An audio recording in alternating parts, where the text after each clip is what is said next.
partager la parole de Dieu. Alléluia. On va prier, on va prier pour demander à Dieu de nous communiquer sa parole. Seigneur notre Dieu, nous abandonnons entre tes mains et à tes pieds, Seigneur, nous déposons nos cœurs. Parle-nous, Seigneur, et que ta parole soit une solution pour le besoin, les soucis, les problèmes, les inquiétudes de chacun de nous ce matin. Au-delà de résoudre nos problèmes, Seigneur, que ta parole nous donne la vie. La vie véritable et la vie en abondance. Seigneur, que ta parole te glorifie dans nos cœurs et que ta parole te rende gloire. Nous bénissons ton nom pour ce moment, cher Saint-Esprit, et nous t'accueillons. Au nom puissant du Seigneur Jésus-Christ. Amen. Amen. Alléluia, amen. Amen, amen, amen, amen. Bien-aimés, nous allons rapidement, très rapidement, parce que on a donné la parole avec retard, alors on va rapidement aller vite pour ne pas abuser de votre temps et finir notre culte au temps qui est prévu. Nous allons nous entretenir sur l'intitulé de notre message, c'est l'homme spirituel. L'homme spirituel, c'est qui l'homme spirituel? C'est un homme qui vit sur la terre, parce que physiquement il est sur la terre, mais qui fonctionne, qui agit selon les lois du ciel, ou les lois spirituelles. L'homme spirituel, c'est un homme qui marche avec l'humanité et la divinité à la fois, mais il est conduit plus par la divinité que par l'humanité. Ce qu'il a de l'humanité, c'est seulement son existence sur la terre.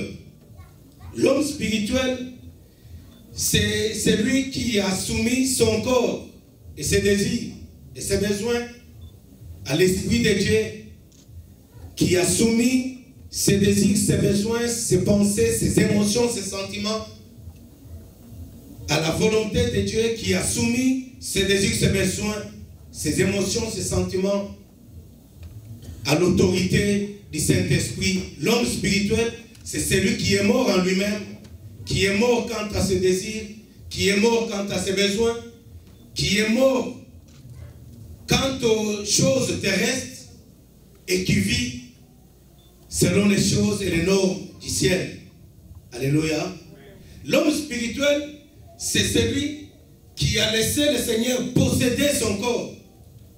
C'est celui qui a laissé le Seigneur habiter dans son corps. C'est celui qui a laissé le Seigneur agir dans son corps. Alléluia, amen. L'homme spirituel, c'est celui qui a permis et qui permet qu'il y ait connexion entre la terre et le ciel. Alléluia. L'homme spirituel, c'est celui qui amène Dieu dans la présence de toutes les personnes qu'il rencontre dans la vie. Donc le fait de les rencontrer, il te met en contact avec Dieu. Le fait de les rencontrer, il te permet de contacter et de toucher Dieu. Alléluia, amen. Peut-être vous n'avez jamais entendu ça. J'ai connu un homme de Dieu très simple, apparemment sans importance, pas connu du tout. Mais j'ai expérimenté des choses extraordinaires avec lui. Tu vas le visiter parce que c'est un pasteur. Tu as des problèmes, tu es troublé, tu as beaucoup de soucis, tu t'inquiètes pour la vie. Parce qu'il y a tel problème grave dans ta vie. Il y a tel problème grave dans ta vie. Et quand tu vas le voir pour lui présenter, pasteur, prie pour moi, j'ai tel problème. Quand tu arrives chez lui, il te reçoit, il t'installe. Et puis quand il dit prions, il prie, Seigneur, je te bénis pour mon frère. Et puis quand il dit Amen, Amen, il te demande c'est quoi, comment ça va, frère? Tu ne sais pas quoi lui dire. Alléluia. Parce que dans l'instant où tu es en contact avec lui, tu sens une paix t'envahir et une assurance que finalement tu n'as pas de problème. Alléluia.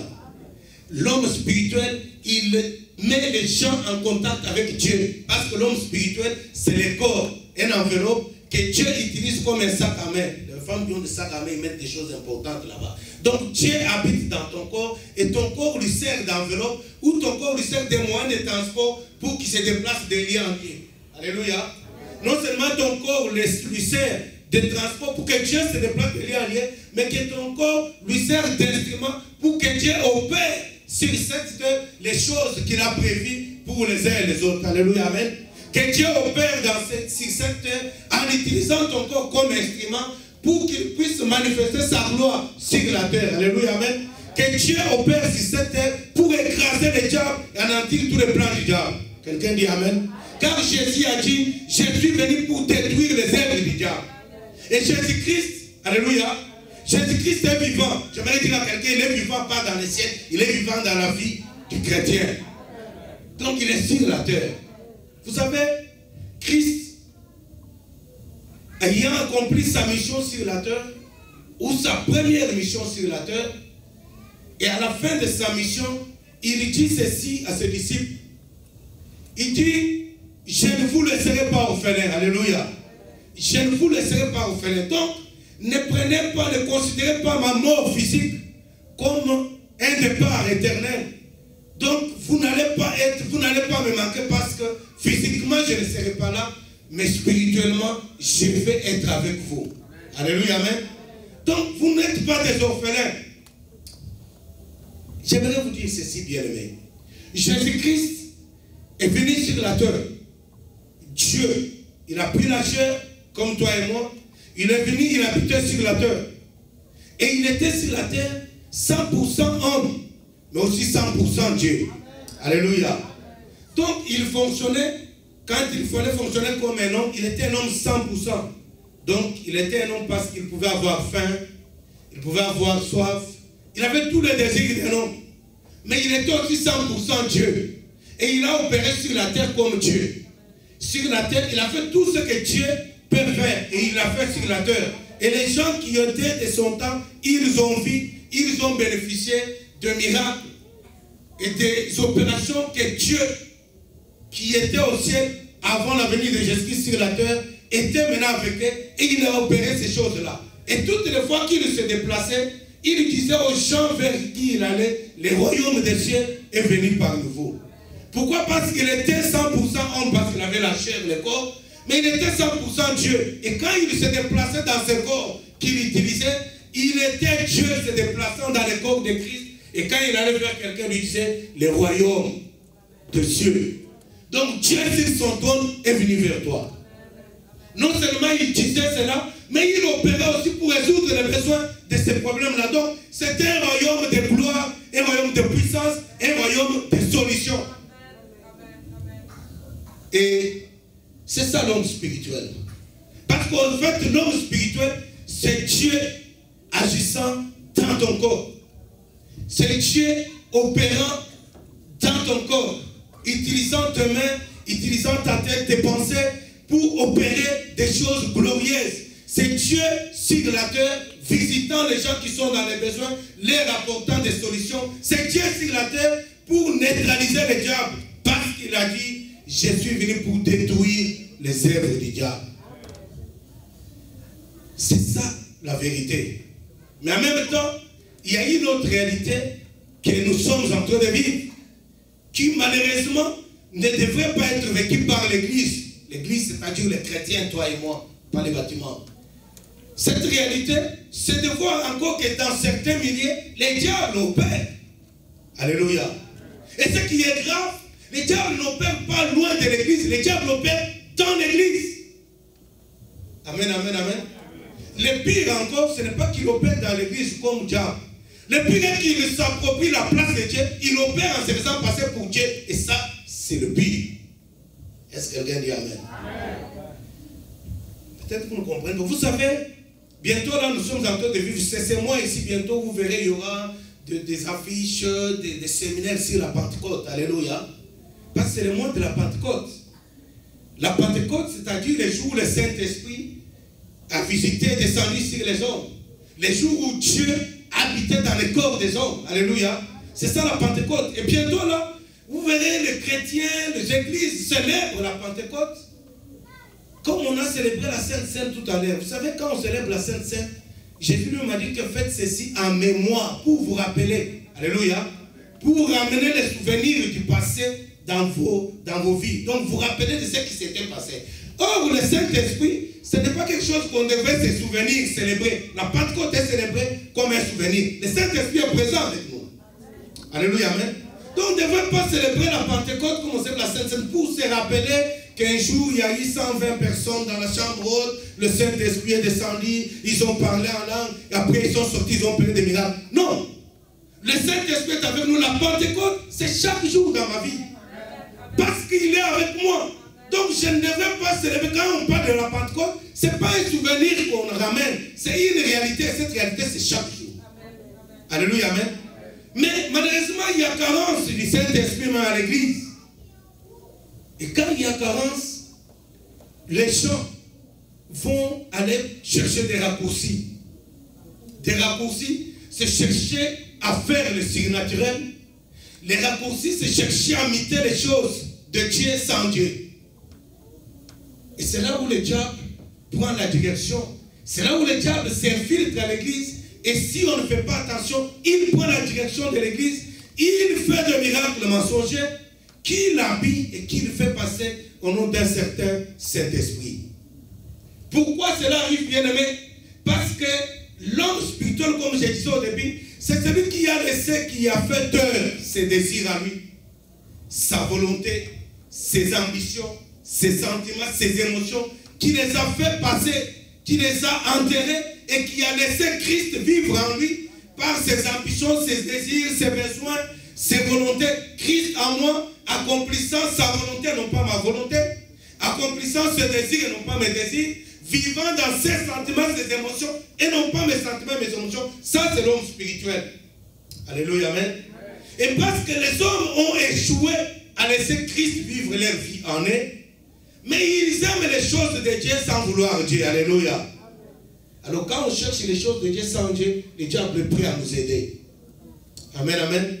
Quand on veut les choses de Dieu sans remplir les conditions, sans payer les prix, le diable, lui, va te les donner sans condition. Alléluia. Et c'est comme ça que le diable se filtre à l'église. Pourquoi?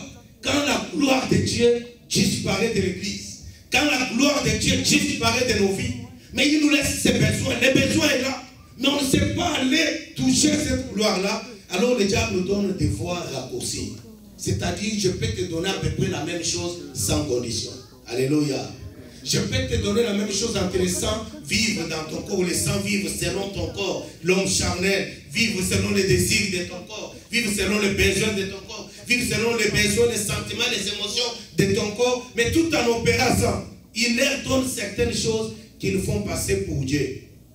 Amen, amen, amen. C'est ainsi que vous verrez aujourd'hui, l'église qui autrefois, moi quand j'étais païen, je savais quand il y a un problème, tu vas à l'église, tu trouves des solutions. Alléluia. Mais aujourd'hui, les gens quittent à la maison, ils viennent à l'église, ils trouvent plus de problèmes à l'église. Donc, un couple vient à l'église, il est marié. Et puis, il y a un faux prophète qui se lève ou un frère, habité par l'esprit de divination. Et vous savez, la divination, c'est l'art de deviner, conduit par les puissances sataniques. Alors, il fait ça, il prophétise soi-disant, mais conduit par l'esprit de divination. Qu'est-ce qu'il prophétise? Il arrive comme ça là, il regarde le couple. Oh mon Dieu, voilà ce que Dieu me montre. Ta femme elle est sorcière, et elle t'a fait ça, ça, blablabla, beaucoup de bêtises comme ça. Alléluia. Écoutez, j'aimerais dire ceci. Le Saint-Esprit de Dieu, même si un couple vient que la femme est sorcière, il ne va pas prophétiser les choses comme ça. Parce que Dieu ne donne pas des choses pour troubler. Dieu n'est pas là pour diviser. Dieu est là pour réparer. Alléluia, amen.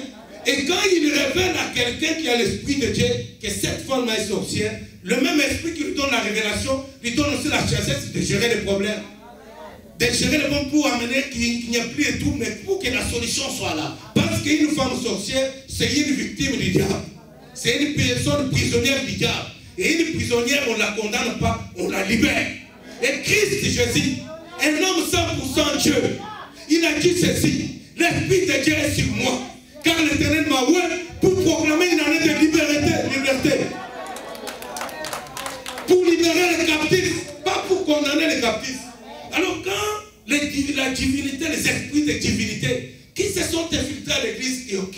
le trône à l'église et se font passer pour le Saint-Esprit.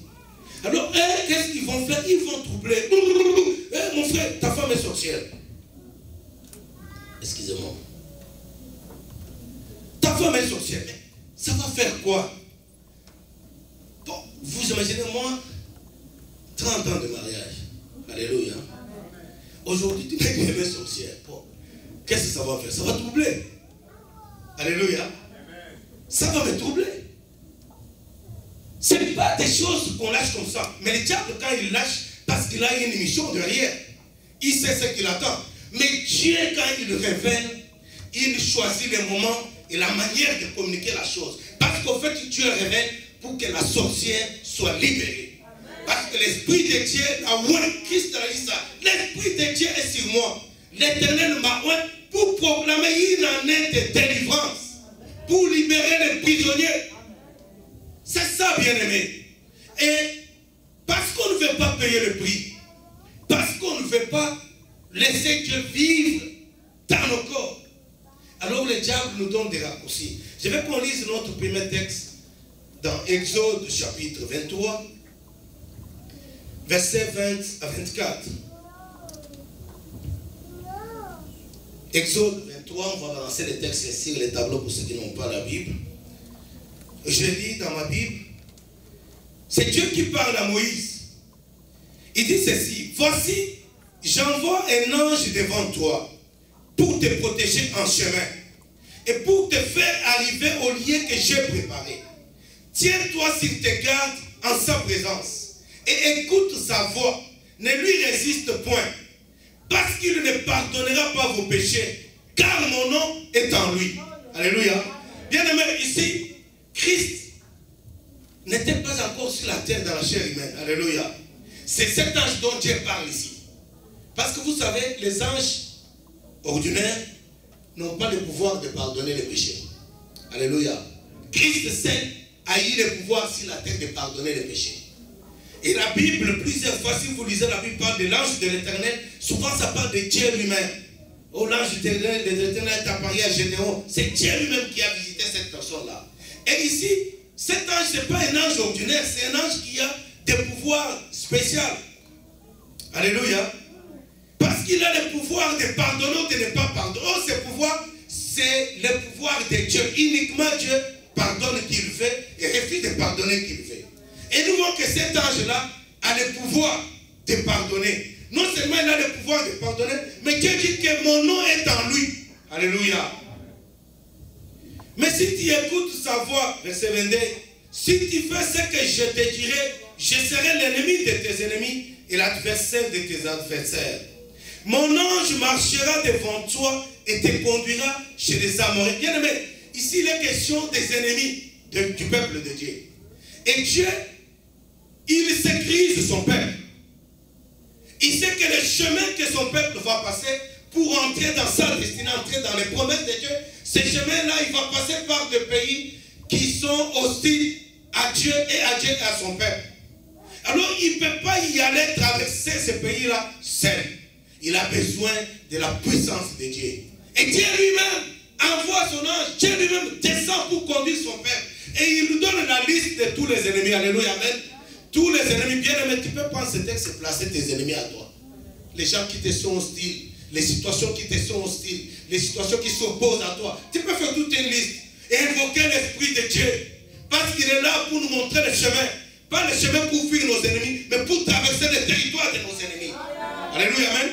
Pas pour fuir nos ennemis, pour les écraser, passer leur territoire, posséder leur territoire, piller les richesses de leur territoire et passer tout droit vers notre destinée. Mon ange marchera devant toi et te conduira chez les Amoréens, chez les Étiens, chez les Phérésiens, chez les Cananéens, les Éviens et les Jébusiens, et je les exterminerai. Il ne dit pas il faut fuir. Écoutez, l'évangile qui se passe aujourd'hui à l'église, où l'esprit de divination, qui se fait passer pour le Saint-Esprit, il donne des prophéties du genre, oh non, n'envoie pas l'argent à ta mère et les sorcières. Écoutez, si un prophète te dit des bêtises comme ça, c'est faux. Est-ce que quelqu'un dit amen? Si un prophète te dit de ne pas soutenir ta mère, qui t'a enfanté, qui t'a supporté 9 mois dans le ventre, Qui a souffert avec toi quand tu étais bébé, tu faisais des bêtises dans les habits, tu pleures la nuit pendant que tout le monde dort, et elle se réveille. Et maintenant que tu as 30 ans, 35 ans, tu travailles, il y a un prophète qui vient qui te dit, n'envoie pas l'argent à ta mère parce qu'elle est sorcière, parce qu'elle va aller t'envoûter, blablabla. Demande-lui sa mère à lui. Est-ce que tu connais sa mère à lui? Ça, c'est pas Dieu ça. Parce que Dieu n'a pas peur des sorciers. Il dit, je vais les exterminer. Ne les fuis pas. Passe sur leur territoire. Moi, je suis devant toi. La seule chose que tu dois faire, c'est d'écouter l'ange. Alléluia. Tu dois écouter cet ange. Si tu le résistes, il ne va pas te pardonner. Et si tu l'écoutes, je serai avec toi. Et je vais exterminer tes ennemis. Donc si ta maman est sorcière, ça peut être vrai. Mais ce n'est pas à moi d'avoir peur de ma mère. Parce que si elle est sorcière, elle est esclave de la sorcellerie. Alléluia, amen. Donc si une victime, c'est une prisonnière, et Christ est mort aussi pour elle. Et réellement, c'est pour elle, des gens comme ça, que Christ est mort. Parce qu'il a dit qu'il est venu pour libérer les captifs. Et elle, la sorcière, elle est captive de la sorcellerie. Première chose. Deuxième chose. Cette personne-là, elle ne pourra vivre, voir la gloire de Dieu, la puissance de Dieu. Elle ne pourra comprendre qu'au-dessus du diable, il y a une autre autorité que si tu le laisses te confronter. Est-ce que quelqu'un dit amen? Donc si les sorciers ne nous attaquent pas, le diable continuera à les mentir qu'il est puissant. Et ils vont obéir, ils vont se soumettre à lui, parce qu'ils n'ont pas d'espoir qu'il y ait une autorité supérieure qui puisse les délivrer entre les mains du diable. Vous savez, on a eu des contacts avec les sorciers qui se sont repentis. Et quand ils se repentent, si vous ne priez pas rapidement pour eux, ils vous disent la nuit, ils viennent, ils me torturent. Alléluia. Donc on les intimide. Ils ont peur. Ils ne peuvent pas abandonner, à moins d'avoir l'assurance que celui qui me dit de quitter la sorcellerie me protégera contre les maîtres des sorciers. Et cela, ils ne peuvent pas croire, parce que le diable les maintient dans l'ignorance. Il le fait voir qu'au-dessus de lui, il n'y a plus rien. Il est tellement puissant, ils n'ont pas de solution. Alors, il faut qu'il y ait une confrontation. Il faut qu'ils viennent nous attaquer. Alors, ils verront qu'il y a un derrière nous, plus puissant que le leur. C'est alors qu'on va leur parler de Jésus-Christ. Et l'évangile en ce temps de fin, ce n'est pas l'évangile de blablabla, Dieu a tant aimé le monde, Jean 3,16. Non, l'évangile en ce temps de la fin, c'est la manifestation de puissance, de gloire et de succès. C'est la démonstration de la puissance des royaumes de cieux. C'est pourquoi Jésus, quand il arrivait quelque part, il annonçait la couleur. Le royaume de cieux est venu aujourd'hui parmi vous. Alléluia, amen. Donc, on donne à ce peuple la liste de leurs ennemis. On ne dit pas de détourner, il dit passer par là. La seule chose que tu dois faire, c'est d'écouter et d'obéir. De ne pas résister. Et le reste, je vais te donner de les exterminer. Alors, bien aimé, les prophéties dans l'église aujourd'hui, je ne dis pas toutes les prophéties parce que nous avons des frères et des sœurs qui ont les dons de prophétie, nous avons des prophètes qui prophétisent. Alléluia. Mais généralement aujourd'hui, l'esprit de divination c'est un filtre à l'église. Et ils donnent des prophéties mensongères. Des prophéties pour semer la terreur. Dieu ne sème pas la terreur. Dieu nous donne la paix. Qui vient avec un problème, comme le papa a témoigné tout à l'heure, ceux qui pouvaient avoir cette maladie qui étaient désespérés, retrouvent l'espoir et la paix. Dieu ne trouble pas les gens. Oh voilà, j'ai vu qu'on était en train de t'étrangler. Oh fais attention, il ne faut pas aller dans ton pays parce qu'il y a les sorciers, ils ont décidé de te bouffer. Sois sérieux là. Christ est en moi. Mon corps sert de moyen de transport à Christ pour qu'il aille des liens et opérer des miracles. Maintenant, les sorciers veulent bouffer ce corps-là. Est-ce que vous croyez ça? Donc ce corps-là, Christ en a besoin. Pour qu'il se déplace des liens liés. Et si les sorciers vont chercher à me bouffer, et moi je vais avoir peur d'aller dans mon village en vacances. C'est du n'importe quoi. Alléluia, amen. Bien aimé, quand tu profites de ne pas envoyer l'argent à ta mère, ça ne vient pas de Dieu. Parce que Dieu dit dans la Bible qu'il faut s'occuper de sa famille, surtout de sa propre famille. Alléluia, amen. Et si surtout ta mère est veuve, la Bible dit, Paul écrit, il dit qu'il faut que les chrétiens s'occupent de leurs parents, surtout s'ils sont veuves ou veufs. Et alors un prophète qui te dit des choses qui contredisent la parole de Dieu, c'est l'esprit de divination. Vous savez, bien aimé, Un jour, on m'a invité quelque part pour aller apporter la parole de Dieu. Et j'avais entendu le frère, c'était Dieu qui m'avait invité. J'avais entendu que dans leur groupe de prière là, il y avait une prophétesse. Elle était vénérée. Donc, c'est comme si c'était Dieu. On l'a respectée, elle était vénérée.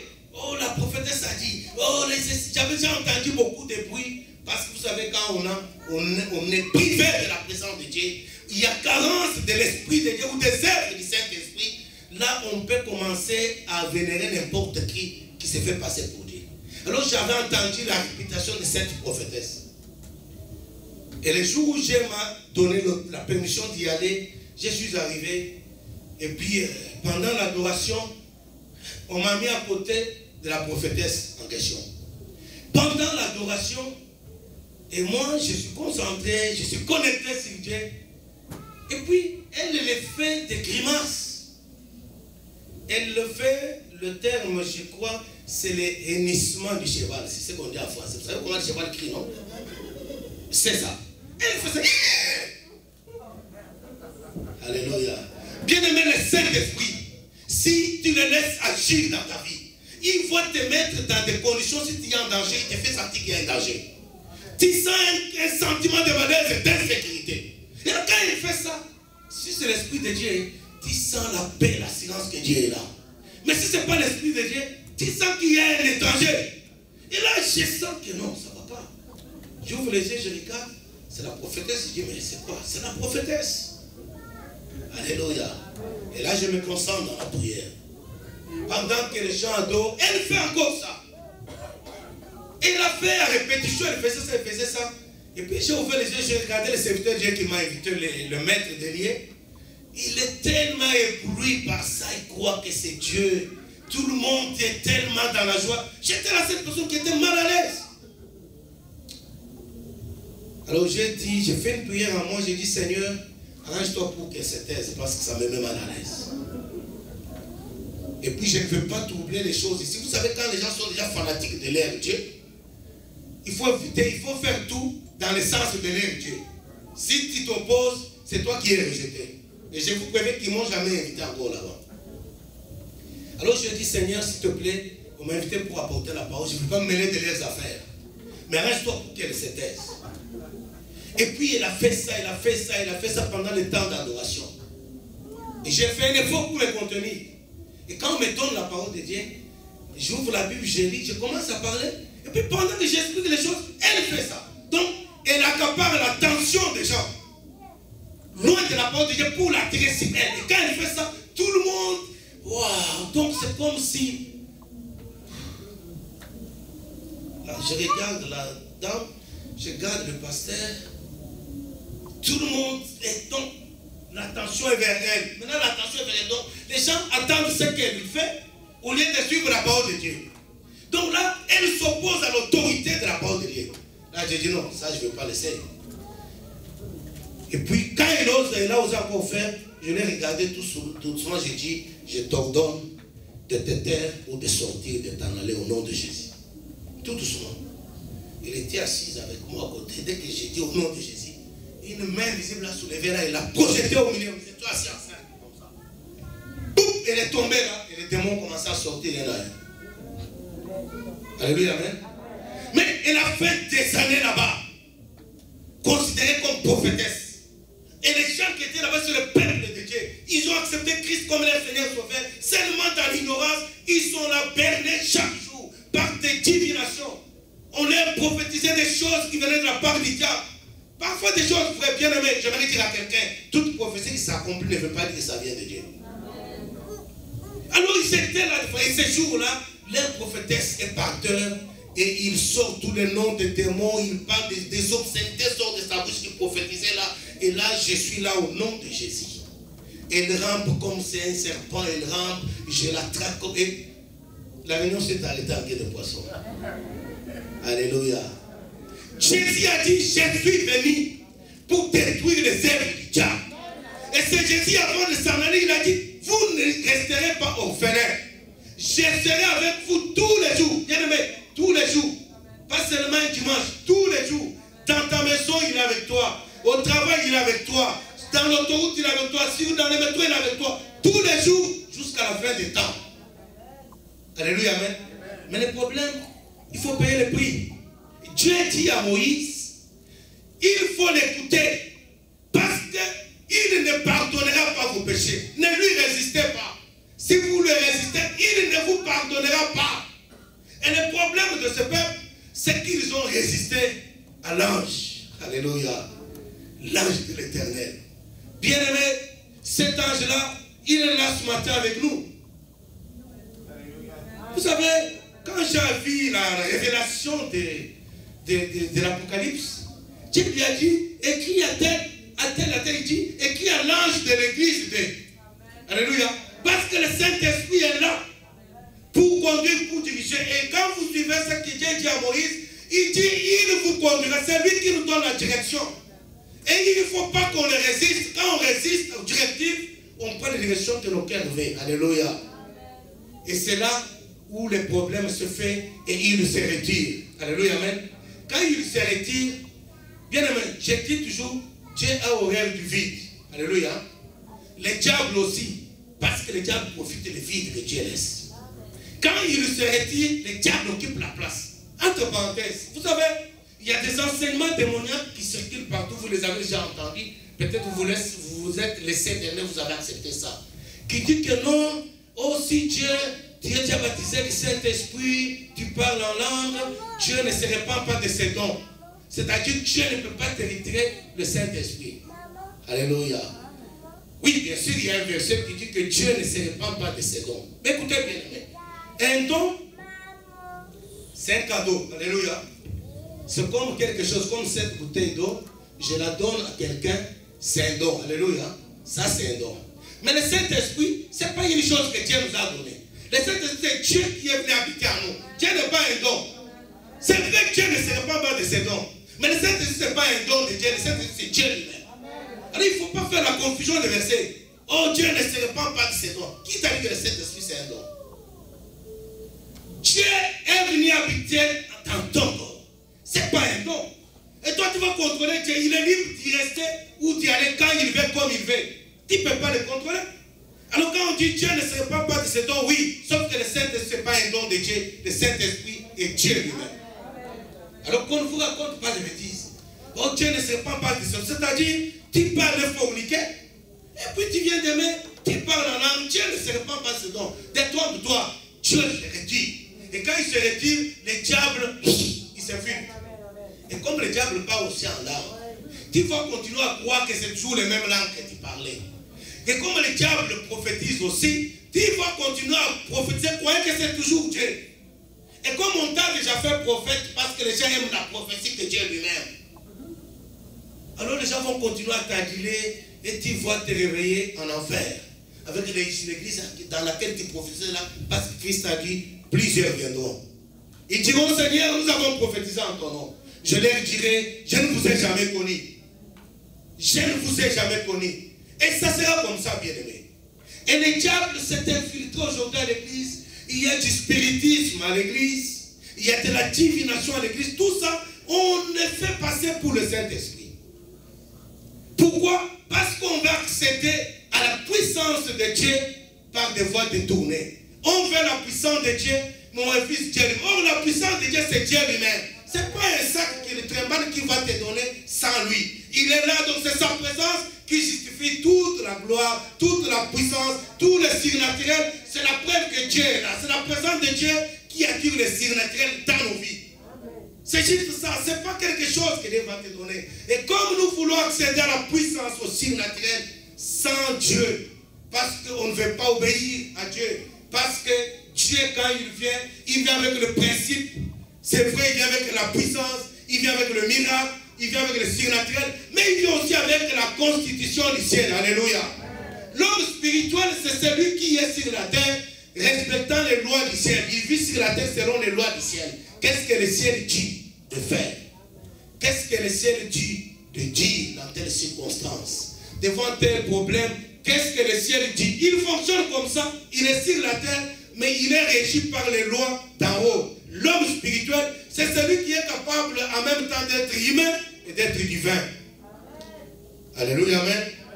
Nous allons prendre notre deuxième texte dans Romains, chapitre 6, versets 5 à 14. C'est qui l'homme spirituel?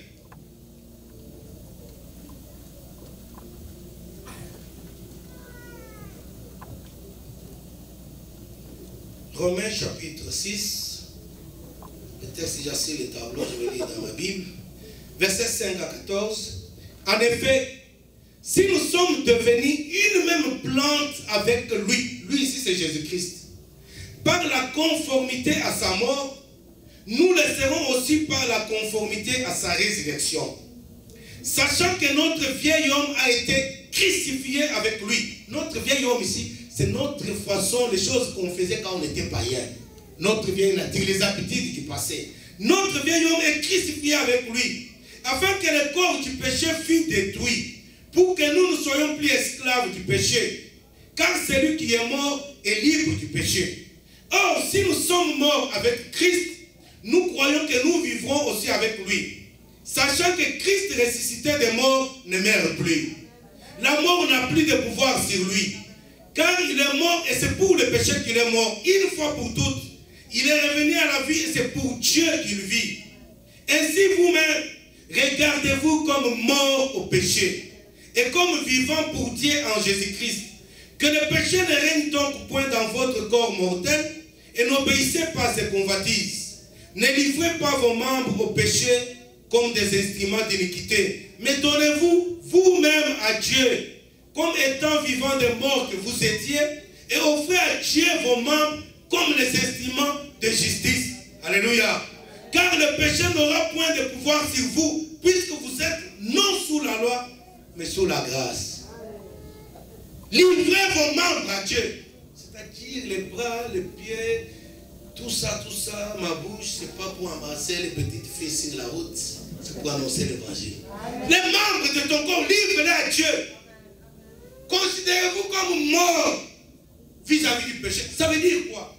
Vous savez, quand il y a un mort, pour ceux qui ont déjà vu le corps de quelqu'un qui est décédé, vous pouvez venir marcher sur lui, il ne réagit pas. Alléluia. Vous pouvez cracher sur lui, il ne réagit pas. Vous pouvez l'insulter, il ne réagit pas. Vous pouvez le déposséder s'il est habillé, il ne réagit pas. Alléluia. Vous pouvez même lui proposer de pécher. Alléluia. Parce qu'il est mort, il ne réagit pas. Et l'apôtre de Dieu dit que vos membres doivent être morts vis-à-vis du péché. Donc quand il y a tentative de péché, considère ton corps comme mort. Sans réaction. Alléluia. Sans réaction. J'aime les chrétiens qui disent sans effet au nom de Jésus. Alléluia. Donc c'est sans effet. Quand il y a tentation du péché, c'est sans effet. Parce que j'ai été crucifié avec Christ. Donc mon corps, les désirs du corps, l'ego, la haine, tout ce qui était en moi dans le passé ont été crucifiés avec Christ. Alléluia, amen. Parce que Christ est venu sur la terre, il s'est identifié à moi. Il a pris mes péchés. Il a été crucifié avec mes péchés. Il n'est pas question pour moi de revenir dans le péché parce que le corps appartient à Christ. Alléluia, amen. Et le corps du pécheur que j'étais, quand j'étais plongé dans l'eau, j'ai bibliquement témoigné aux yeux de Dieu, aux yeux des anges, aux yeux du diable, aux yeux des démons, que voilà le corps de péché est mort. Alléluia. Quand on t'introduit dans les eaux, c'est-à-dire tu es mort, c'est comme un enterrement. Quand tu sors, tu es ressuscité avec Christ. Alléluia. Tu es une nouvelle créature. Et 2 Corinthiens 5, 17, il dit, si quelqu'un est en Christ, il est devenu une nouvelle créature. Les choses anciennes sont passées. Voici, toutes choses sont devenues nouvelles. C'est ça l'homme spirituel. Les choses anciennes sont donc le corps est mort. Crucifié avec Christ. Il n'a pas de désir, si ce n'est le désir de Christ. Donc, tout ce qu'il fait, son fonctionnement, ses pensées, ses désirs, lui viennent de Christ. C'est le désir de Christ s'exprimant dans ce corps. Alléluia, amen. Peut-être que vous ne comprenez pas bien aimé. Je vais vous expliquer. Christ, vivant sur la terre, il était 100% homme et 100% Dieu. Lui, il était et l'humain et le divin. Alléluia. Sauf qu'il était capable de contrôler et l'humain et le divin. Quand il fallait agir comme un humain, il était 100% homme. Il mangeait avec les gens, il pouvait pleurer. Vous savez, Jésus a pleuré à la mort de Lazare. Donc il avait des émotions 100% d'un homme. Il pouvait pleurer, il était affecté, il a eu soif et il est allé supplier la femme samaritaine. Samaritaine, hein? Donne-moi de l'eau, vous connaissez? Donc il avait soif, il était humain. Mais maintenant, quand il fallait maintenant prophétiser sur la même femme, donc d'une seconde à une autre, il était homme, il était Dieu. Et il prophétisait à la femme, femme, le temps est passé où vous alliez à Jérusalem pour adorer. Maintenant là, on adore ni à Jérusalem, ni sur cette montagne. Alléluia. Non, on adore en esprit et en vérité. Et quand il commence à parler des choses que cette femme croyait, des secrets, la femme dit, ah, donc le type, c'est pas n'importe qui. Alléluia. Donc, de l'humain au divin. Et ça, c'est ça notre nature. La seule chose qui nous identifie aux humains, c'est le corps et notre présence sur la terre. Tout le reste, c'est le divin. Mais pour passer de l'humain au divin, il faut laisser ses désirs. Il faut crucifier ses désirs. Il faut passer par la mort. Alléluia. La mort quant au péché, afin que le divin puisse avoir le contrôle sur toi. Alléluia. Pour que Christ puisse vivre sa vie en toi. Amen, amen, amen, amen. Bien-aimés frères et sœurs, c'est super important que l'on comprenne cela. Et que la Pentecôte ne soit pas une célébration, on doit attendre chaque année, c'est la Pentecôte, et puis on fait des séminaires, on fait des affiches. Chaque jour, tu dois vivre la Pentecôte. Alléluia. Ce n'est pas un souvenir des gens qui ont vécu avec Jésus-Christ. Oh voilà, Pierre est sorti là, évangélisé 3000 âmes. Oh voilà, et ils ont parlé en langue. Non, ce n'est pas un souvenir. On n'a pas besoin de se souvenir de ce que Christ avec Pierre, a fait avec Pierre. Parce que le même Christ est en moi. Donc j'ai besoin de vivre des expériences nouvelles. Et la parole de Dieu dit que Dieu fait chaque chose nouvelle. Donc ce qu'il avait fait avec Pierre, ce n'est pas toujours ce qu'il fait aujourd'hui. Il fait des choses nouvelles. Et encore, compte tenu du contexte, du temps de la fin, il fait avec moi, il veut faire avec toi plus que ce qu'il a fait avec Pierre. Parce que les enjeux du temps de Pierre ne sont pas les mêmes aujourd'hui. Les enjeux aujourd'hui sont très importants parce que le diable travaille pour amener plusieurs en enfer. Alors Dieu travaille aussi. Alléluia. Et Jésus a dit, mon Père agit, moi aussi j'agis. Amen, amen, amen, amen. L'homme spirituel bien-aimé, c'est celui qui a laissé ses désirs. Il les a abandonnés. Donc il est mort. Il est mort. S'il vit, c'est pour Dieu qu'il vit. Donc s'il fait quelque chose, il doit le faire premièrement pour Dieu. Il doit vérifier si la chose plaît à Dieu avant de s'y engager. Maintenant, regardons-nous si c'est ce que nous faisons dans nos vies. Quand il y a des décisions à prendre, quand il y a des choix à faire, quand il y a des désirs, regarde tes désirs. Quand tu désires telle chose, alléluia. Les célibataires désirent même les hommes ou les femmes. Quand tu les désires là, est-ce que Christ ferait la même chose? C'est là le prix à payer. Quand tu prends des décisions, à quelle dimension Christ est impliqué? Qui décide? Qui décide de ce que tu dois faire? Qui décide de où tu dois aller? Qui décide même de là où tu vas vivre? Moi, je vois des jeunes gens, même de certains papas, ils déménagent, ils n'appellent pas le frère pour aller prier dans sa nouvelle maison. Tu apprends seulement qu'il a déménagé. Alléluia. C'est bien. Je te souhaite, si tu l'as fait, je te souhaite bon séjour. Alléluia. Mais écoutez, tu ne sais pas c'est pas toi qui l'as construite. Tu ne sais pas qui l'avait construite.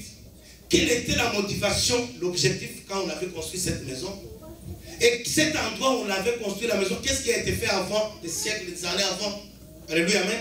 Qui ont habité dans cette maison avant toi? Qu'est-ce qu'ils faisaient dans cette maison? Tu ne sais pas tout, tu as vu seulement, et puis alléluia, et puis bon, il y a des gens même qui ont beaucoup de foi, alléluia. Oh, j'ai la foi, alléluia, Seigneur, bénis ma maison, c'est bien. Alléluia, amen. Mais j'aimerais te dire quelque chose, bien-aimé. Un jour, vous connaissez Josué? Josué s'est permis un jour, alléluia, parce qu'il était un homme spirituel, un homme qui était sur la terre avec le pouvoir de Dieu. Un jour, il s'est permis de maudire la ville de Jéricho. Vous connaissez la chose, n'est-ce pas?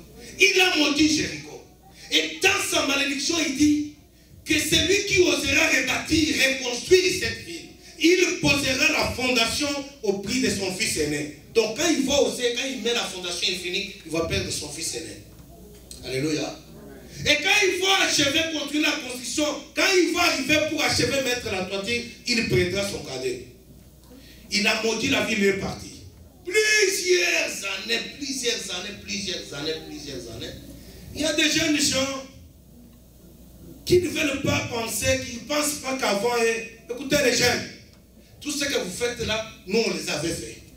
La Bible dit qu'il n'y a rien de nouveau sur la terre. Ce que nous on a fait, nos parents l'avaient aussi fait. Ce que nos parents ont fait, nos ancêtres l'avaient fait. Il n'y a rien de nouveau sur la terre. Moi quand j'entends les jeunes dire, oh non, notre génération, où les vieux sont déconnectés, non, vous êtes déconnectés, vous. Nous on est connectés. Alléluia, amen. Alors les jeunes gens des générations qui ont suivi la génération de Josué, ils se sont permis d'aller reconstruire Jéricho, sans chercher à se référer aux anciens, sans poser la question aux aînés, sans poser la question, demander même l'histoire. Ils ont osé construire Jéricho. Alléluia.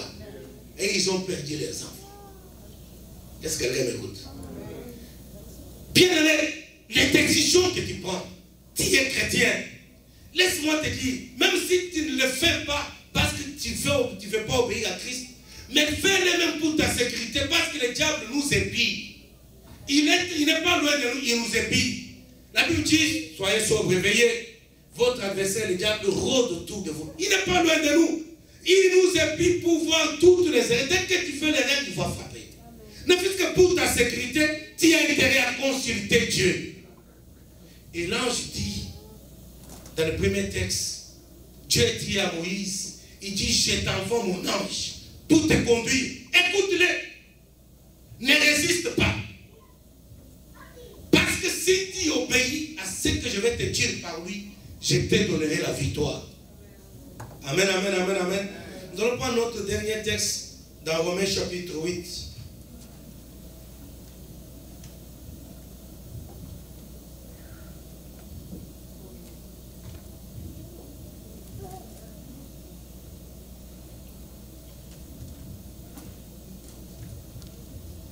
Romains 8, versets 5 à 14, nous lisons au nom de Jésus-Christ.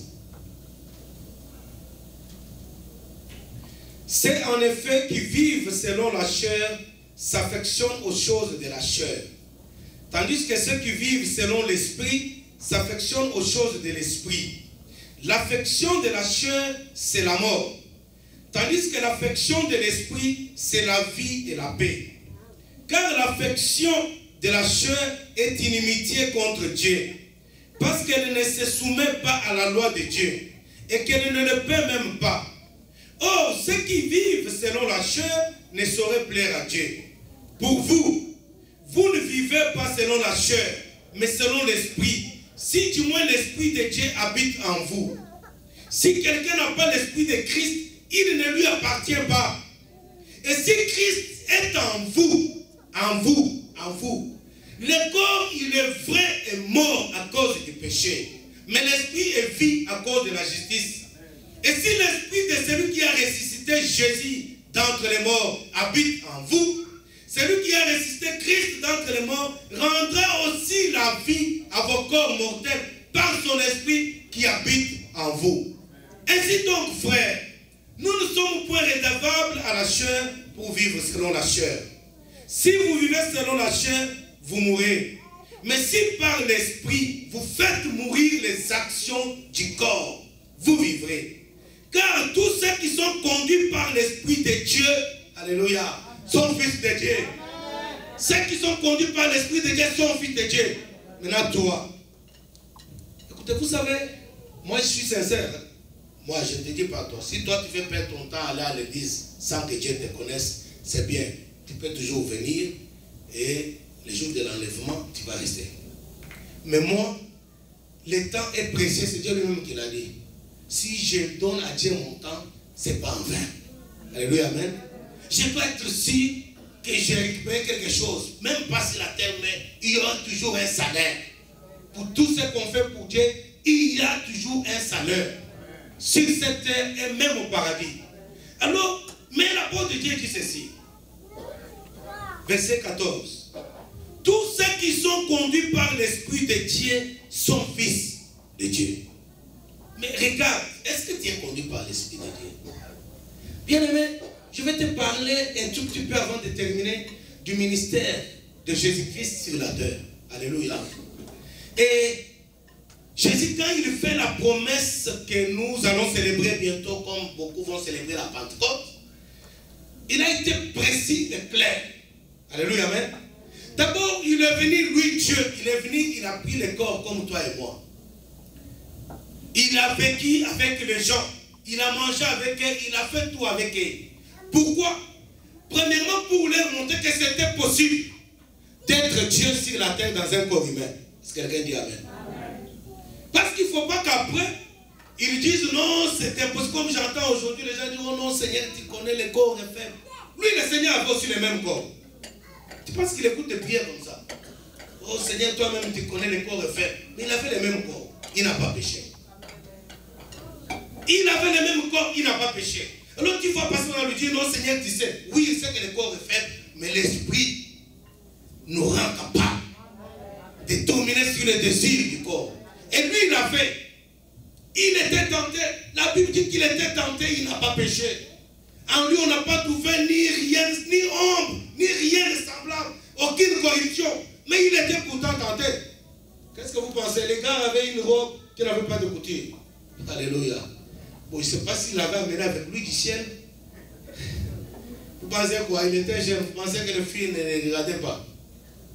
Hein? Il n'a pas péché. Alors quand tu es tenté, tu dis au Seigneur, tu sais que le corps est faible. Non, tu perds ton temps. Il sait que l'esprit est plus fort que le corps. Le problème est que tu veux plus obéir au désir du corps qu'au désir de l'esprit. Tu peux ajouter Galates 5. Pour une bonne compréhension, on parle des désirs du corps et les désirs de l'esprit. La Bible dit qu'ils s'opposent les deux. Le désir de la chair ou du corps sont contraires au désir de l'esprit. C'est une lutte. Maintenant, c'est à toi de choisir dans quel camp tu es. Alléluia, amen. Alors, Christ est venu, il a vécu dans ce corps pour nous montrer qu'il est possible de vivre comme un Dieu sur la terre. Alléluia, amen. Vivre comme un Dieu sur la terre, donc vivre sur la terre tout en étant soumis aux lois du ciel. Alléluia. Et en même temps vivre sur la terre et opérer les choses du ciel sur la terre. Amener le ciel sur la terre. La puissance du ciel sur la terre. Donc amener le ciel sur la terre, il est possible dans ce corps. Il nous a donné un modèle. Il a marché avec les gens en tant qu'humain, mais il a ressuscité les morts. Il a fait tant de choses. Et il a dit, si vous croyez en moi, une petite fois seulement, vous ferez plus que ce que moi j'ai fait. Alléluia, amen. Maintenant, parce que nous allons célébrer la Pentecôte maintenant, bien-aimés, on la célèbre des années dans les églises, les gens la célèbrent, mais ils n'ont jamais goûté au Saint-Esprit. Ils ne savent même pas du Saint-Esprit. C'est comme une histoire pour eux. Quand on parle du Saint-Esprit, c'est comme une histoire. Quand quelqu'un dit Dieu m'a dit, lui pense que cette personne c'est une personne extraordinaire. Non, il n'est pas extraordinaire. Seulement Dieu habite dans son corps. Et lui, il a accepté de céder son corps au service de Dieu. Christ, avant de s'en aller, il fait la promesse du Saint-Esprit. Alléluia. Il dit, ne quittez pas Jérusalem. Vous réservez une puissance, le Saint-Esprit surviendra sur vous. Alléluia. Et vous serez mes témoins. Amen, amen, amen. Il ne dit pas, quand le Saint-Esprit viendra, vous allez prophétiser. Quelqu'un dit amen. Il ne dit pas, quand le Saint-Esprit viendra, vous allez acheter les jets. Non. Il ne dit pas, quand le Saint-Esprit viendra, vous allez faire tomber les gens. Il dit, vous serez mes témoins. Et il ajoute ceci, il dit, quand il viendra, il convaincra le monde du péché. Vous comprenez la mission du Saint-Esprit? Donc c'est quand la mission du Saint-Esprit dans ta vie à toi. Ah, c'est pour parler en langue. Ça, Dieu ne le dit pas. Quand il fait la promesse du Saint-Esprit, il donne la mission claire du Saint-Esprit. Il dit, quand il viendra, il vous convaincra du péché. C'est ainsi, bien aimé. Méfiez-vous des miracles qui sont pratiqués par un individu qui vit dans le péché. Parce que si ces miracles sont faits par le Saint-Esprit, la première mission du Saint-Esprit, ce n'est pas d'opérer les miracles. C'est de nous convaincre du péché. Donc quand il vient dans ta vie, il commence à te convaincre qu'il ne faut pas parler comme ça. Il ne faut pas convoiter. Il ne faut pas haïr. Il faut pardonner. Il nous convainc du péché. Les choses qui autrefois nous ne voulons pas céder, il nous convainc que c'est mauvais, il faut abandonner. Et si tu obéis, c'est alors qu'il va... Vous savez les miracles. Tous les miracles, ce n'est qu'un bonus que le Saint-Esprit donne à ceux qui lui obéissent. Ce n'est pas sa mission. Écoutez, bien aimé, parce que j'aimerais vous dire quelque chose. Avant que le Saint-Esprit vienne sur la terre, avant que Jésus-Christ lui-même vienne, le miracle de Dieu le faisait. On n'avait pas besoin que Jésus vienne pour qu'il y ait un miracle. Élie n'avait pas besoin de Jésus pour le miracle. Daniel n'avait pas besoin de Jésus pour le miracle.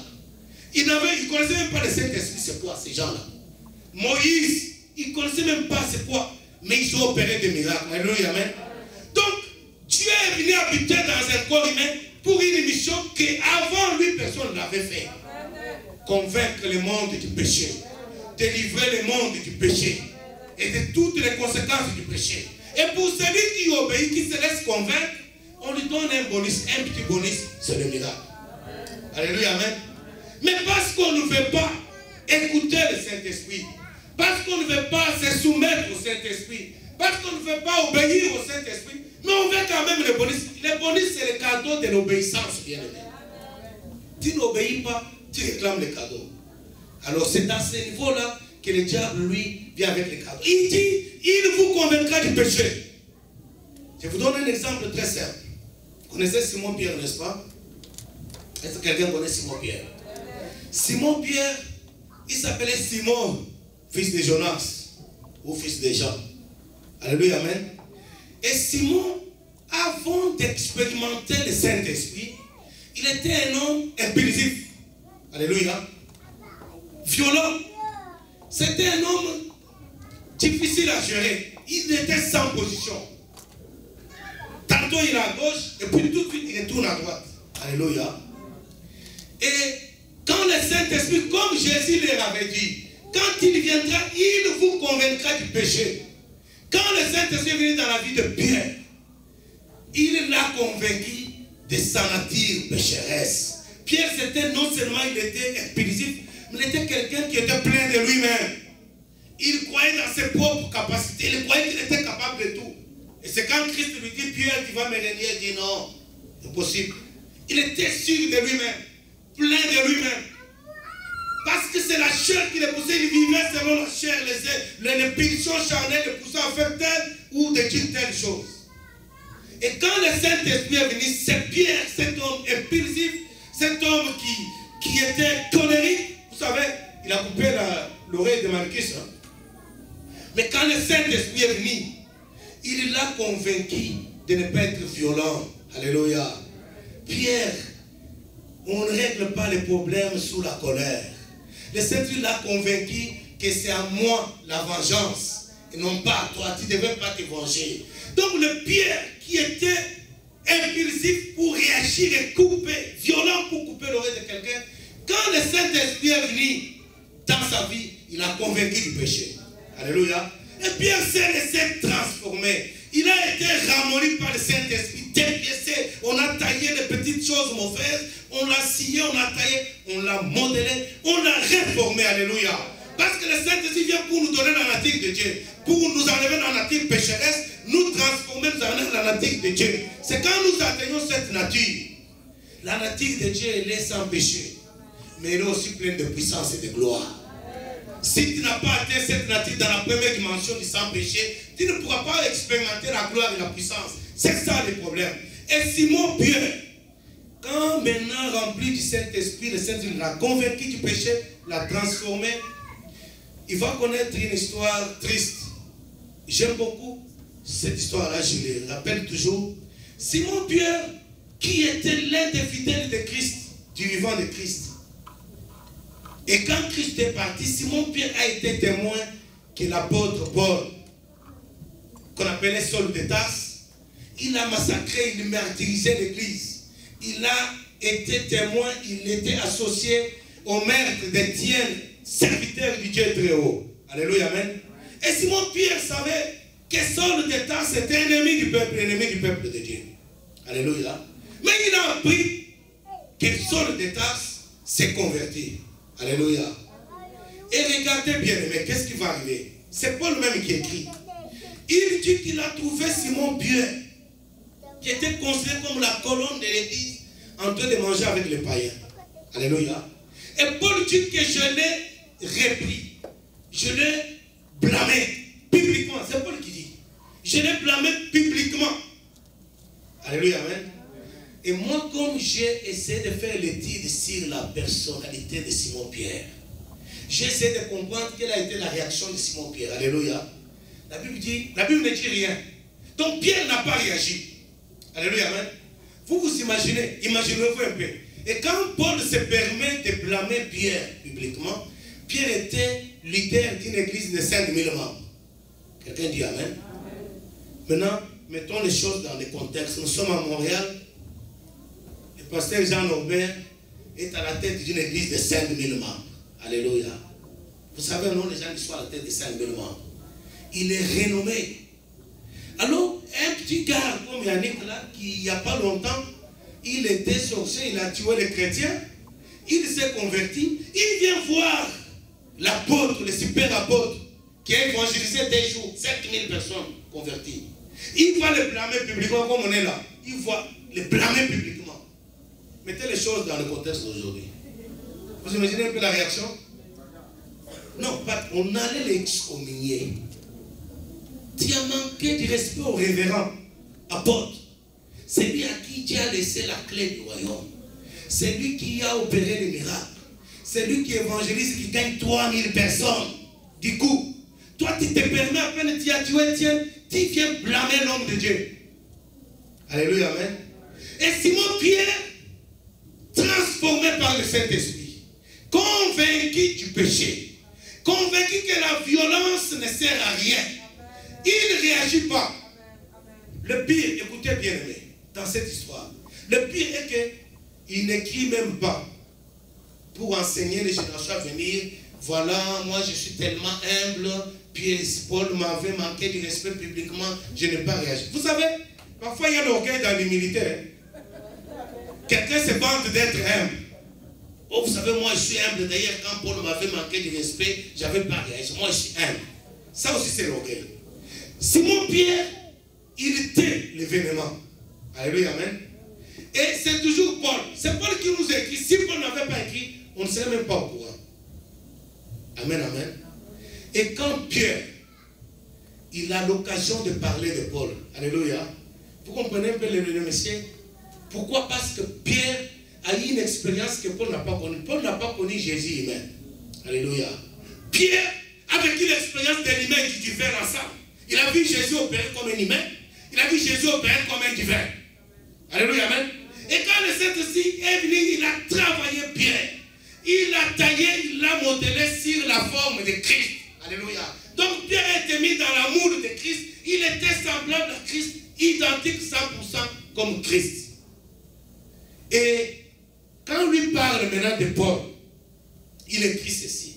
Il fait des éloges de Paul. Il dit, notre bien-aimé frère Paul, avec toute l'intelligence et la sagesse que Dieu lui a donnée, vous a écrit ces choses. Alléluia. Il fait l'éloge. Pourquoi? Parce que la Bible dit, l'amour couvre tous les mal. Alléluia. Amen, amen, amen, amen. Vous comprenez c'est quoi l'homme spirituel? Simon-Pierre. Il était l'homme charnel et le Saint-Esprit, quand il est venu, il l'a convaincu du péché.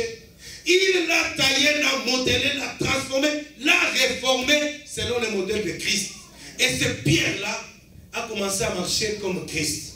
Et quand il a atteint cette dimension, la Bible dit qu'il passait, il pouvait passer, on étalait les malades sur la rue. Et la Bible dit que l'ombre de Pierre guérissait tous les malades. Alléluia. Moi, je suis convaincu que c'est la présence de Jésus en lui. Cette ombre-là, c'est Christ qui guérissait tous les malades. Pourquoi? Parce que Pierre a payé le prix. Il est devenu l'homme spirituel. Bien-aimé, bientôt c'est la Pentecôte.